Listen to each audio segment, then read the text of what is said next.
பல ஆண்டு காலமா 50-70 ஆண்டு காலமா ஊழல்னாங்க. பேசிக்கொண்டே இருக்கட்டும், நம்ம மக்களுக்கான சேவை செய்து கொண்டே இருக்கும். டாக் லெஸ் டூ மோர் பாரு. எங்கள் தலைவர் முதலமைச்சர் அவர்கள் எந்த காலத்தில் முடங்கி போவதில்ல. உபரி நீர் வருடம் வந்துட்டு தான் இருக்குது. ஆனால் காலத்துக்கும் பார்த்தீங்கன்னா இந்த காவேரி தான் அரசியலாக போயிட்டு இருக்கு.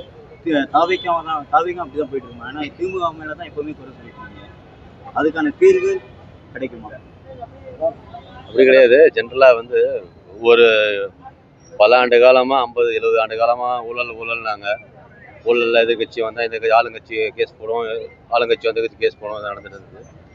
நம்ம துறையில் ஊழலை ஒழிக்கிறோம். மக்கள் நிறையா அதெல்லாம் விருப்பப்பட்டு பார்க்குறாங்க. கண் முன்னாடி அந்த செயலில் கவனிக்கிறோம். அதை நம்ம அரசாங்கத்திலையும் அதெல்லாம் கண்கூட பார்த்துட்டு இருக்கோம். இந்த காவிரி மேலாண்மை காவிரி சம்பந்தப்பட்ட நீர் பிரச்சனைக்கு நம்ம முதலமைச்சர் அவர்கள் ஸ்டெப்ஸ் எடுத்துட்டு இருக்காங்க. நம்ம துறை அமைச்சர்களும் நிர்மல்குமார், நம்ம நீர்வளத்துறை அமைச்சர்கள் எல்லாரும் முறையான அணுகுமுறையை ஃபாலோ பண்ணிட்டு இருக்கோம். வெகு விரைவில் இதற்கான நாங்கள் கிட்டத்தட்ட 2-3 மாதங்கள் ஆகிறது. வருங்காலங்களில் இதுக்கான தேவை கண்டிப்பாக நம்ம முதலமைச்சர் அவர்கள் கண்டிப்பாக கொடுப்பார், செய்வோம். இந்த விஜய் பிரபாகர் நேற்று ஓடுன்னு அதாவது மரியாதை இல்லாமல் பேசிட்டார். எப்படி பார்க்குறீங்க? நம்ம கண்முன்னாடி பார்த்துட்டு இருக்கோம். டிஎம்கே எம்எல்ஏக்கள் பேசுகிறாங்க, அவங்கள சூழ்நிலையை பார்த்துட்டு இருக்கோம். வருங்காலங்களில் நிறைய பேர் இந்த மாதிரி சொல்லிகிட்டே இருப்பாங்க. பட் நம்ம தலைவர் அவர்கள் எப்போவும் சொல்கிற மாதிரி தான், டாக் லெஸ் டூ மோர் பாரு.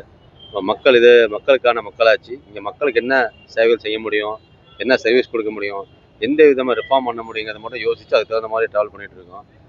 பேசிக்கொண்டே இருக்கட்டும், நம்ம மக்களுக்கான சேவை செய்து கொண்டே இருப்போம். முன்னாள் முதல்வர் மு க ஸ்டாலின் என்ன சொல்லியிருக்காருன்னா, முதல்வர் தனிமைப்படுத்திருக்காரு இந்த மாதிரி குற்றச்சாட்டு.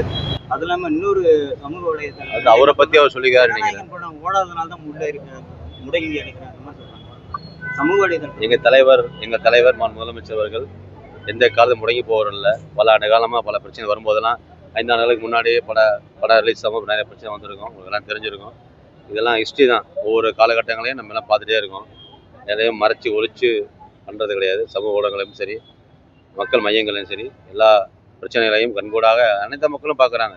இன்றைக்கி மீடியாவோட ஸ்ட்ரென்த்து, இன்றைக்கி சோசியல் மீடியாவோட ஸ்ட்ரென்த்தெல்லாம் அனைத்து மக்களுக்கும் எல்லா விஷயமும் தெரியுது. சட்டமன்றத்தில் நடக்குது, என்ன போயிட்டுருக்குங்கிறதையும் மக்கள் கவனிக்கிறார்கள்.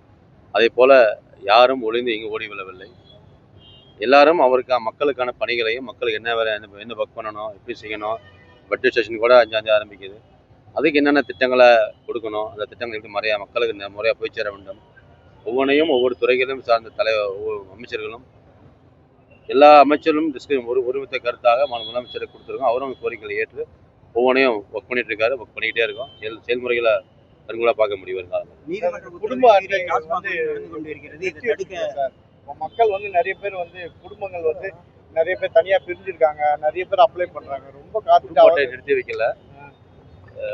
நான் பல இடங்களோட பேசுவேன். நேற்று கூட ஒரு நிகழ்ச்சியில் போகும்போது பேசினேன். 10 வருஷமா 20 வருஷம் 30 வருஷமா கார்டு வாங்க முடியாத பல ரொம்ப தவிச்சிருக்காங்க.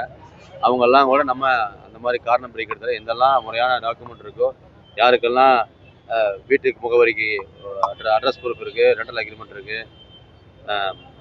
கேஸ் பில் இருக்குன்னா அவங்க உடனே பேப்பர்ஸ் எல்லாம் வாங்கி இது வரைக்கும் மார்ச் மாதம் 31 மார்ச் 2026 வரைக்கும் அப்ளை பண்ணவங்களாம் 73,000 பேருக்கு கார்டு இஷ்யூ பண்ணி கொடுத்தாச்சு. இன்றிலேருந்து நாளை 3ஆம் தேதியிலேருந்து, நாளை ஆகஸ்ட் 3லேருந்து ஏப்ரல் 1ஆம் தேதியிலேருந்து 30 ஜூன் வரைக்கும் யாரெல்லாம் அப்ளை பண்ணியிருக்காங்களோ கிட்டத்தட்ட ஒரு 50,000 பேருக்கு 1 லட்சம் பேர் இருக்கும்.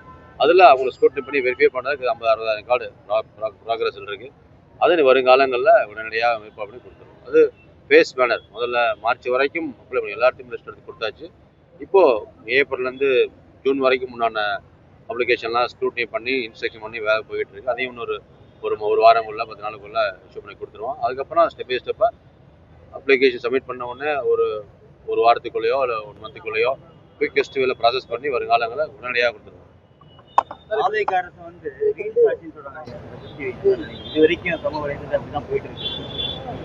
சமூக வலைதளங்கிறது சில நேரங்களில் உண்மைக்கு பொண்ணா இருக்கும், உண்மைக்கு பொய்யா இருக்கும். சில சமூக வலைதளங்களை கட்டமைக்கப்பட்ட சில செய்திகளும் வரும்.